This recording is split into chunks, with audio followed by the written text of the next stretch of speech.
In this video, I'm going to go over how my new album, Doublethink, that's been around for about 2 weeks, technically has around 1.25 million streams.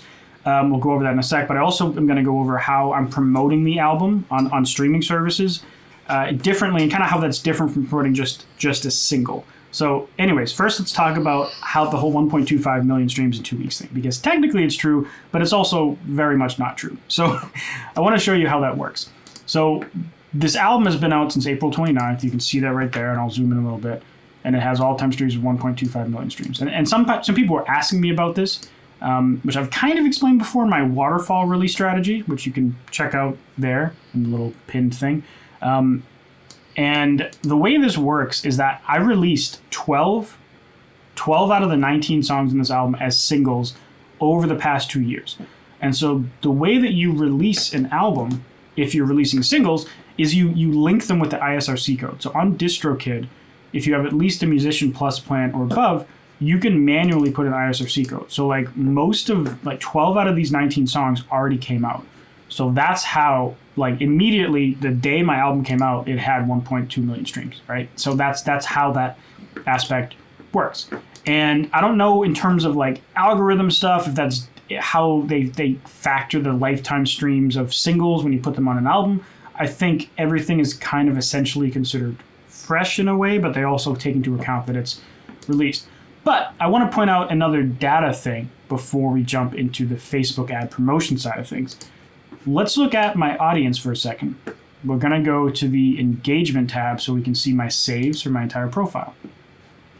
And look at what happened. So prior to my album coming out, I was getting roughly 100 saves a day. And then when it came out, I'm now getting like between 500 and 700-ish saves a day, 800 on another day for my whole profile. And most of this is happening essentially because of the album. And I think I know the reason why. It's because, like, you see here, like, before the album came out, the album was responsible for most of these saves, or songs in the album were. But then most of these saves I'm getting now, like a huge amount of them, are from this album. And to me, the explanation here is I'm running all these different Facebook ads promoting individual songs in the album. And on Spotify, what happens is, and let me open up Spotify. So I think what's happening here is that when someone goes to a single, if they click this save button, it saves one song, right? Same thing as if they click this. But if we go to my overall profile, and then we go down to the album, now when they click this save button, it's going to save all 19 songs. So I think that explains why all of a sudden, like, we go from 100 to 800, because some people are probably saving one song, and other people are saving the whole album, and other people might be saving the album and individual songs. So I think that's why there's just massive jump in saves. And I don't know the long-term impacts of this, because, like, the really cool thing that I like about saves in particular, like, I've tried to focus on saves more than anything else, because 55% right now, usually this is higher, like when I'm not running ads, it'll be 65%. This is just from people who saved my music in the past. Like, if I get kicked out of every algorithmic playlist, every other listener's playlist, and I stop promoting my music entirely, I'll still keep most of my monthly streams because of the people that saved my song and added it to their playlist. And, similarly for saves, this massive spike, playlist ads also had a decent spike as well, because we're sending people to an album, so people are adding multiple songs to their playlist and also saving multiple songs. So I think this will have a long-term streaming boost, even if songs don't individually get picked up on algorithmic playlists. Now let's flip over to the Facebook ad side, and if you want more information, I don't want to go over every excruciating detail in this video because this video will be an hour long. Check out this video right here to see in general kind of how I set up a single Facebook conversion campaign.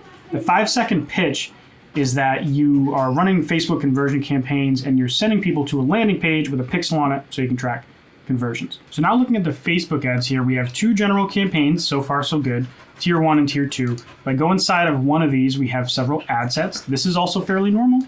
However, this isn't a single song campaign, it's an album campaign. So the way this works, if I go into a particular ad set, instead of having ads with multiple parts of the song, I have ads for different songs entirely. And since I've already run ads on 12 of the songs, maybe not 12, but like 10 or 9 of the songs in this album, I know which songs tend to do better. And so I use Life is Short, Socialize, Dreaming, and Fire in the particular ads that I've used that I found to work the best. And I also have slight tweaks between audiences. Like in the EDM one, I have one extra ad of one of the new songs, one of the more electronic songs in the album. And if I go inside of the pop music one, I think there might be a slight difference here. No, that's the same. And then if we go into the tier 1 audience, essentially this is a duplicate. Things have started to diverge over time as I've been optimizing it, but this is essentially the big difference between this campaign. Now on the landing page side, things get a little tricky, because what I didn't have to do it this way, is I made separate landing pages for every single song that I was doing. And so that was kind of a lot of work. And what I also did is when I get the link, I also have stats separated by tier 1 or tier 2. So this service is Feature FM. If you're wondering about Feature FM, it does a lot of cool things. Like I can make a separate link for different tiers of countries. Check out this Feature FM video right here to learn more about how this service works. And so what I can do is, if I look at Life is Short, for example, I go into the insights. My dog just groaned really loudly. We can go and look and see tier 1, tier 2. What are the conversion rates, right? We can see separately the page visits and the click-throughs for each tier separately, which is kind of the whole benefit of using those separate links. And then you also get all this other data as well. So by doing that, it gives you a ton of control. Like I can see, like on a song-by-song basis and a tier of country by tier of country basis, what is the click-through rate? What services are people clicking on? And stuff like that. So Socialize is 71%, Life is Short 64%, Dreaming only 38%.